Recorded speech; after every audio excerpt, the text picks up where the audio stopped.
Everybody, it's Friday. I usually come on Thursday, or sometimes I try to, but man, Thursday was a busy day, so here I am on Friday. All right, 52-week memory verse challenge. Aaron Taylor Young here. You can find a list of this at aarontayloryoung.com. I'm an author. You can find my books there. I write humor, so if you're interested in humor, I've got a great, funny book about our life with our, let's just call him mentally unstable dog. It's a great book. It's about unconditional love, and I loved writing it, and I love hearing from people who've read it and said, yeah, my dog's like that, thank you. So, getting back to what we're doing here, the 52-week memory verse challenge. We're doing 1 Thessalonians 5:17, pray continually. Yes. See, look, I'm wearing a sweatshirt because it's cold and yucky out today. Okay, so if you're joining me later on YouTube, these started as periscopes, so you might wonder why I'm talking to people who are making comments that you can't see, which does happen sometimes. You can also catch these on, oh, hi Savannah, wow, great to see you. You can catch this on catch.me/Aaron T. Young, and like I said, you can find me at my website, and you can also find, oh, and somebody else joined, hello, I wish I knew Zach. See, I wish everybody's names were in there. Hi, Savannah. I saw your name, so that's good. Alrighty, so I was going to tell you that I do a podcast too. Savannah actually already knows about that. I do a podcast with Karen Ball, and that's a joy to do. And I'm super excited because we did an interview with, lately, we just finished an interview with Susie Mae Warren and Robin Lee Hatcher, and man, did these ladies have some wonderful things to say. Oh, thank you, Savannah. I'm glad you're enjoying them. Feel free to tell like the whole world. You did actually with your interview. That was great when we did that. So, getting back to our verse of today, pray continually. That's sandwiched. I talked about how that's sandwiched in 1 Thessalonians 5:17. It's sandwiched between rejoice always and then give thanks in all circumstances, for this is God's will for you in Christ Jesus. Paul is talking to people who are suffering from persecution on a regular basis. And, he's like, oh, rejoice always.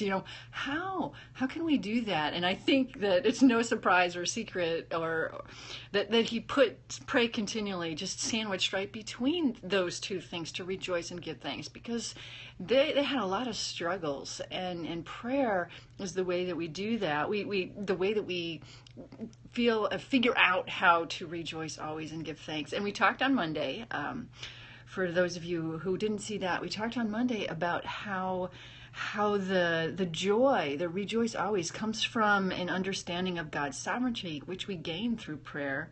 And the giving thanks in all circumstances comes from an understanding of our dependence on God. And again, that comes from prayer, all of these things. And these are inner attitudes.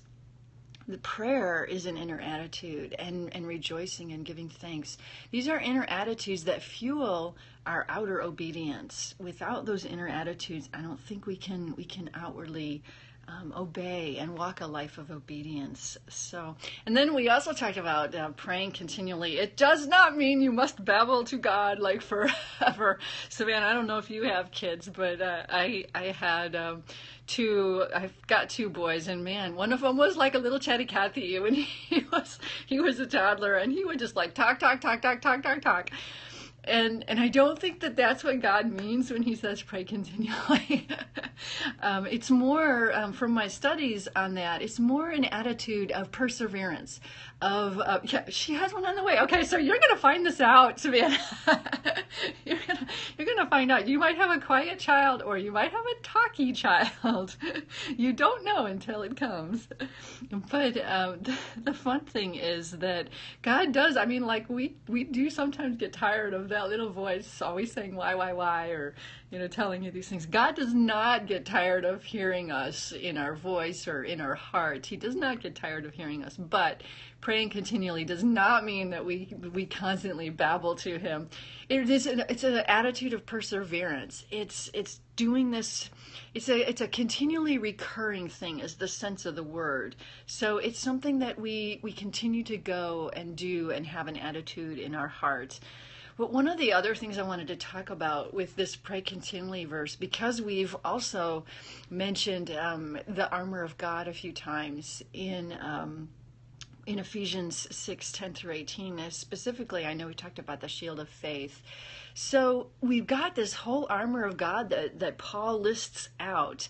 And at the end of all that, he says, pray in the Spirit on all occasions with all kinds of prayers and requests.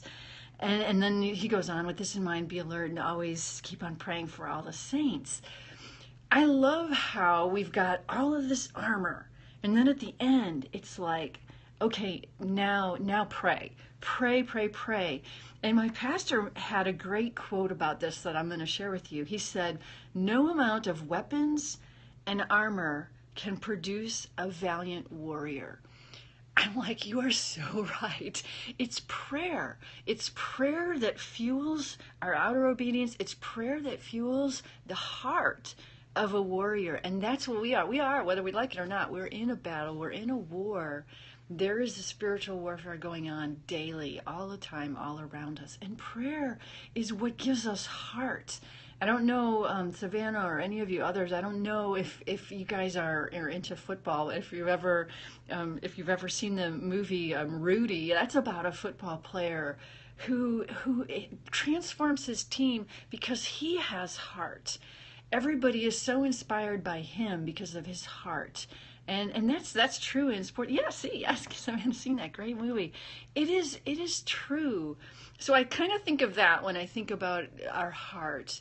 And praying, that is what builds up our heart and gives us the heart of a warrior, because our armor really is useless without that. So that's what I wanted to leave you with this week.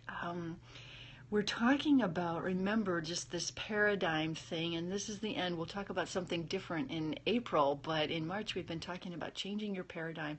So I want us all to change our paradigm on how we view praying continually and what we do to pray continually.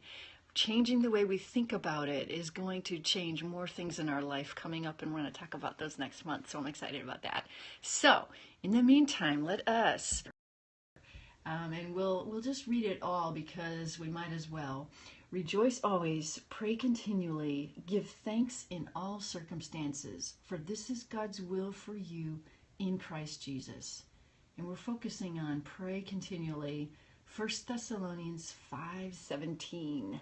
So, be blessed, you guys. Go to God in prayer. Change the way how you think about it. And I will come back and see you all on Monday.